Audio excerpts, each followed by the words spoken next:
En Berlín, tras el fin de la Segunda Guerra Mundial, el dinero escaseaba, los suministros se agotaban y parecía que todo el mundo moría de hambre. Durante este periodo, las personas contaron la historia de una joven que decidió ayudar a un hombre que caminaba a ciegas entre una multitud. La leyenda cuenta que ambos comenzaron a conversar y el hombre le preguntó si ella podría hacerle un favor. ¿Podrías entregar esta carta en la dirección escrita en el sobre? Bueno, el lugar le quedaba de camino a su casa, por lo que ella aceptó sin más. La chica emprendió su camino cuando notó algo en la dirección, un número que no podía distinguir. No sabía si se trataba de un 4 o de un 9. Se volvió de nuevo hacia el hombre ciego y se dio cuenta de que había emprendido una huida entre la gente, sin sus gafas oscuras ni su bastón, como si estuviera huyendo. Ella, por supuesto, encontró aquella actitud muy sospechosa y en lugar de ir a la casa, fue a la policía. La policía, quien tenía sospechas de que algo estaba pasando en la región por los incidentes, visitó la dirección para comprobar si existía alguna conexión con sus sospechas. Una vez allí, hicieron un descubrimiento aterrador. 3 carniceros cortaban carne humana y la vendían a la gente hambrienta por un precio bastante amigable. ¿Sabes lo que había en la carta que el hombre le dio a la joven? Una nota que apenas se limitaba a decir: esta es la última que mando para ustedes hoy.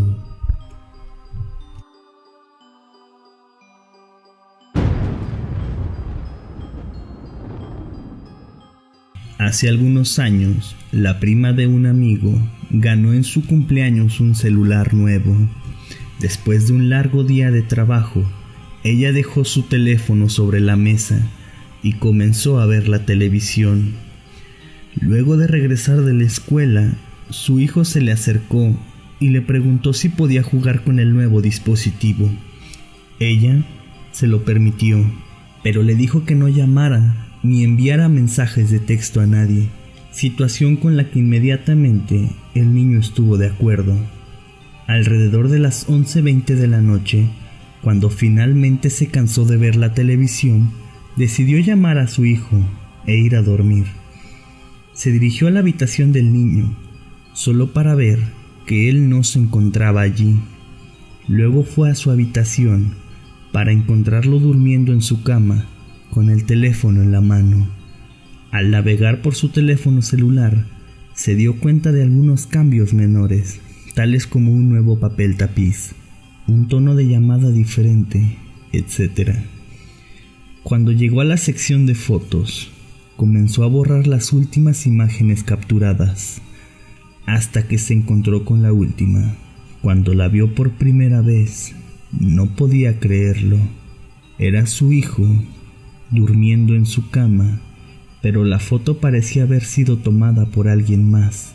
Era la mitad izquierda de un rostro, de algo que aparentaba ser una mujer anciana.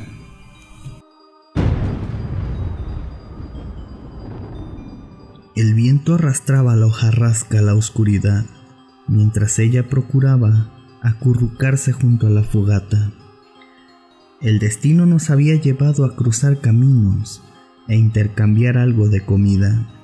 Lo único que nos faltaba era intercambiar historias.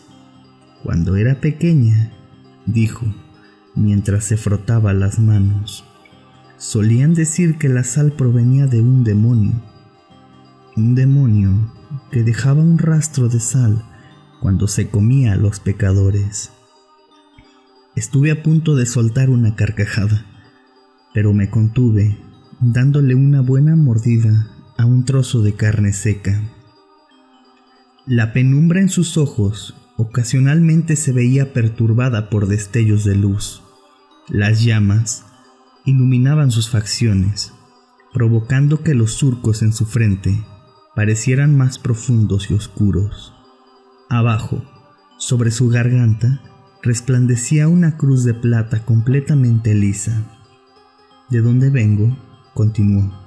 Tenemos planicies extensas, cubiertas por montañas de sal. Ahí es donde habita el demonio de la sal. Se cuenta que, mucho antes de que se construyera la ciudad, existió un pequeño asentamiento.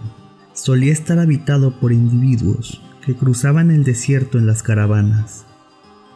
Se dicen que fueron personas religiosas, piadosas y creyentes en Dios, y que lo primero que construyeron en ese lugar fue una iglesia. Un santo fue traído por los vientos del desierto. Su voz era tan reconfortante como un chubasco en medio del desierto. Aseguró haber cruzado el árido desierto por orden del Dios Todopoderoso, y aquellas personas decidieron que el hombre santo se convirtiera en su pastor, nombrándolo reverendo de la iglesia. Tras la aparición de este hombre, con la llegada del verano, el río terminó secándose por completo. Las cosechas perecieron y la gente empezó a padecer hambre. Un hombre terminó tan enloquecido por la falta de alimento que mató a su esposa y se la comió. La gente entró en pánico.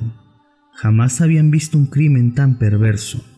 Entonces, aquel reverendo del desierto lo sometió a juicio. Decidió que el hombre debería sufrir en carne propia su pecado y lo condenó a ser comido por los habitantes del lugar. Las personas creían que aquello era justo, principalmente porque lo había dicho un hombre de Dios. La verdad es que Dios aborrece aquellos actos en los que sus creaciones humanas se comen entre sí.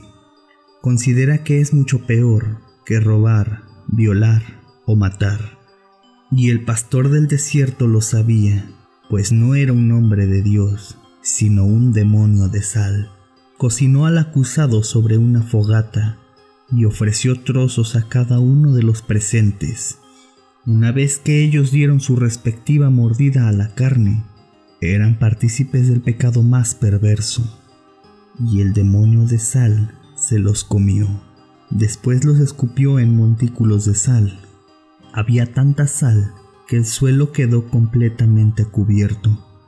Como había pecadores suficientes, decidió guardar cuerpos para después, secándolos en las propias montañas de sal.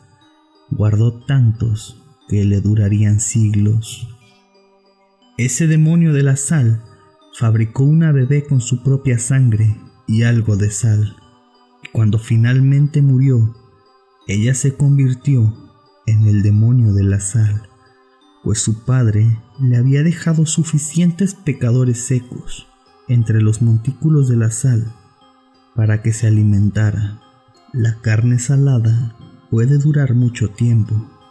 El resplandor del fuego parecía hacerse más intenso en sus ojos, y entonces dejé de masticar.